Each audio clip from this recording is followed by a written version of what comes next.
namanya Sipa. So, di video kali ini aku mau sharing ke kalian mengenai titik terendah. Kayak kalian pernah gak sih ngerasa kayak kok hidup berat amat ya? Kayak kehilangan motivasi, kehilangan semangat, kehilangan arah, sampai-sampai kita tuh sempat terucap kayak aduh capek banget gitu, kayak ngerasa udahlah sampai di sini aja gitu, aku udah gak sanggup, aku udah gak kuat. Nah, pernah gak sih kayak ngalamin hal-hal kayak gitu? Jadi minggu lalu aku tuh sempat bikin kayak semacam sharing-sharing kecil-kecilan di IG sama di WhatsApp. Nah, alhamdulillah tuh respon-responnya banyak banget mengenai titik terendah itu. Nah, di video ini aku bakal coba memaparin apa aja sih respon-respon dari mereka terkait titik terendah yang mereka hadapi dan adapun solusi-solusi yang mereka lakukan. Apa sih titik terendah itu gitu? Kalau berdasarkan dari apa yang aku tahu sama apa yang pernah aku alamin, fase titik terendah tuh kayak fase dimana kita lagi di bawah banget gitu, kayak down banget gitu. Dan apa yang kita rasain pada saat itu tuh kayak perasaan-perasaan negatif gitu. Entah itu sedih, gelisah, kecewa. Kalian fase titik terendah tuh kayak gimana sih? Mungkin antara cerita aku dan kalian kan pasti berbeda nih, jadi bolehlah kalian ketik cerita kalian atau apa sih yang kalian tahu tentang titik terendah di kolom komentar di bawah ya.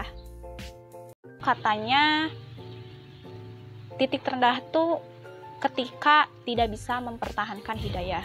Ya sih, benar juga gitu, kayak kadang kita sebagai manusia tuh suka gak tahu diri gitu.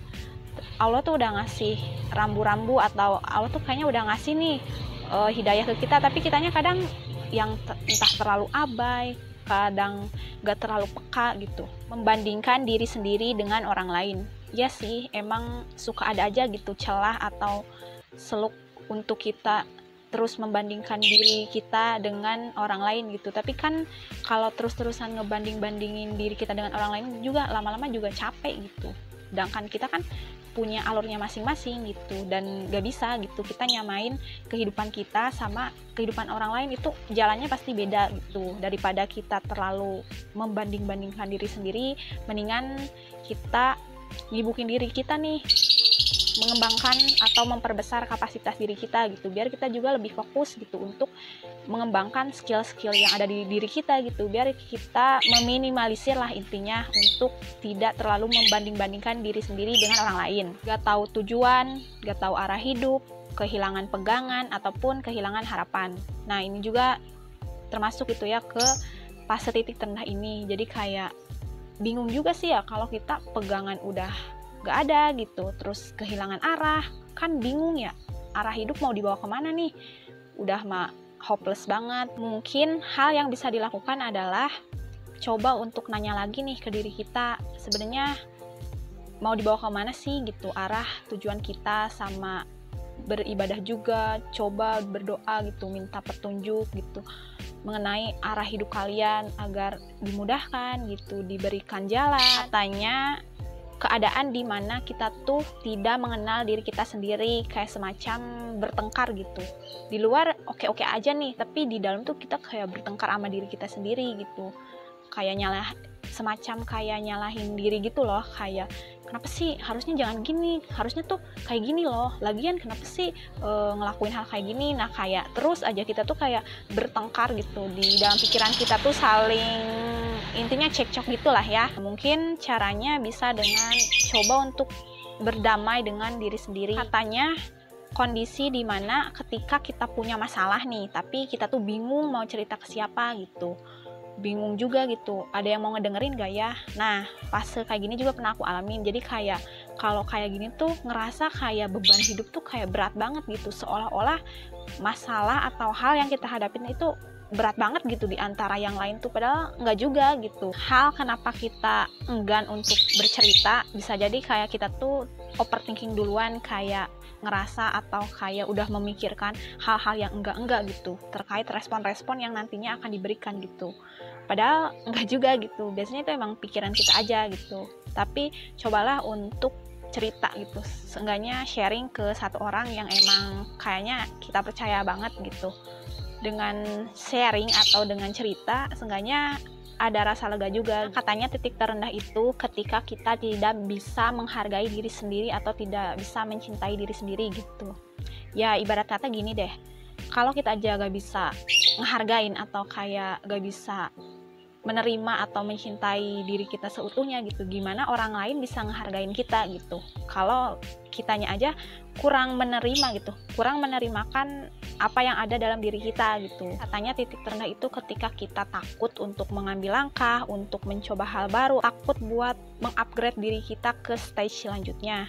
Ya sih bener juga gitu, kayak biasanya itu overthinking gitu, kita terlalu memikirkan hal-hal yang enggak gitu, kayak perasaan orang ke kita, omongan yang bakal dapat ke kita kayak gimana gitu. Biasanya tuh gara-gara overthinking duluan gitu, ketika kita mau ngelangkah tapi takut gitu, mau coba mengupgrade diri kita ke stage selanjutnya juga takut gitu. Cobalah untuk tidak terlalu memikirkan hal-hal yang gak bisa kita kontrol gitu, fokus aja gitu ke hal-hal yang kita bisa gitu. Dengan kita mencoba untuk memfokuskan hal-hal yang bisa kita kendaliin gitu, itu nantinya akan mempermudah kita gitu untuk mencoba melangkah maju, untuk mencoba melakukan hal-hal baru, mengupgrade diri kita gitu. Katanya titik terendah itu dimana ketika krisis money atau gak ada duit lah ya intinya. Emang sih ini tuh no debat lah intinya, kayak ya kita kalau gak ada uang juga bingung juga kan, mau beli apa juga bingung, susah. Caranya gimana? Ya udah mau gak mau harus gerak gitu, nyari cara buat bisa dapetin duit, kayak jualan, kayak bisnis kecil-kecilan, ataupun mau kerja di entah dimanapun itu. Ada yang bilang juga tentang insecure. Nah ini tuh emang lagi apa ya, booming-boomingnya banget juga ya ngebahas tentang insecure ini gitu. Aku sendiri pun emang masih aja gitu suka ngerasa minder juga gitu, ngerasa insecure pasti ada lah, tiap orang juga pasti ngerasa insecure. Ini kita bisa lihat dari dua sudut pandang ya, entah itu kita mau memaknainya dari pandangan yang negatif ataupun yang positif. Ya tentulah kita pasti mandangnya dari segi yang positif, kayak ini tuh tergantung kayak cara pandang kita atau cara ngebungkus si insecure ini tuh mau kita gimanain gitu.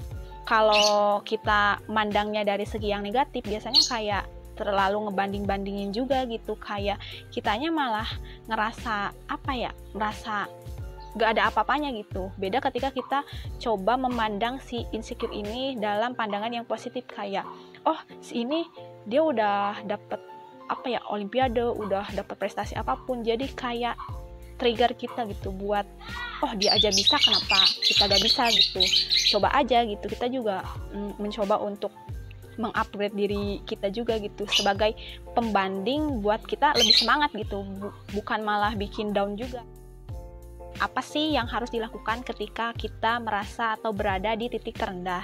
Nah yang pertama itu kalian bisa ngeluapin emosi kalian dengan entah itu mau nangis gitu, karena kan itu bentuk emosional kita gitu ketika kita ngerasa berat banget gitu.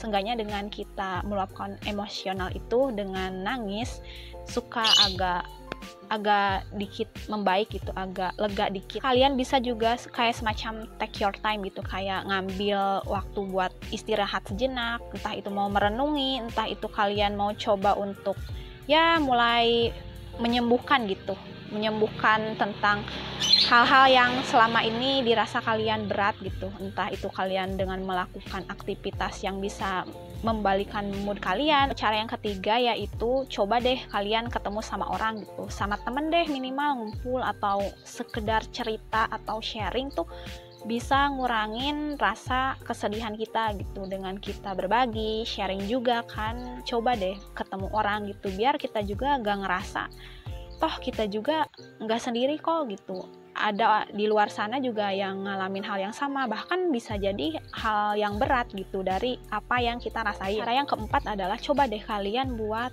positive thinking atau berpikiran positif dulu nih. Emang sih gitu terdengarnya kayak gak semudah itu, tapi coba aja gitu di saat fase kayaknya susah untuk berpikir jernih atau berpikir positif tuh pasti ada gitu hikmahnya di balik apa yang kalian rasain gitu. Mencoba untuk menghilangkan perasaan-perasaan negatif gitu, karena itu bentuk cara kita memaafkan diri kita sendiri gitu, dan kita mulai untuk menata kembali arah hidup kita mau dibawa kemana, mulai mencoba untuk menata tujuan hidup, arah hidup. Kesimpulannya adalah fase titik terendah adalah fase yang pasti akan dialami oleh setiap orang gitu. Jadi ketika kita mengalami fase ini, gak apa-apa gitu, kita buat istirahat, buat take your time dulu gitu, buat nenangin diri gitu. Setelah diri kita tenang, cobalah kita melakukan hal-hal atau aktivitas yang sekiranya bisa meminimalisir kesedihan-kesedihan yang kita hadapi ketika merasakan titik terendah ini gitu, biar kita tidak berlarut-larut gitu dan cepat untuk bangkitnya dengan melakukan hal-hal yang bisa membangkitkan mood kita.